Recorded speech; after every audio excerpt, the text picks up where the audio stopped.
Hello, 你好. Welcome back to Cantonese Chit Chat. Today we're going to learn useful shopping phrases in Cantonese. Let's get started. Excuse me, how much is this?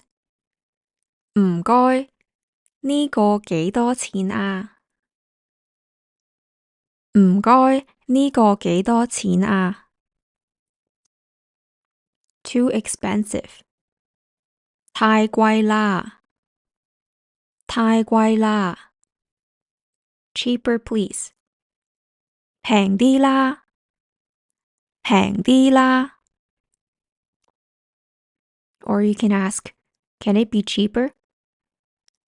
可唔可以平啲啊？可唔可以平啲啊？ Can I pay with credit card? 可唔可以碌卡啊？可唔可以碌卡啊？ Cash only. 只收現金，只收現金。Pay money or pay the bill.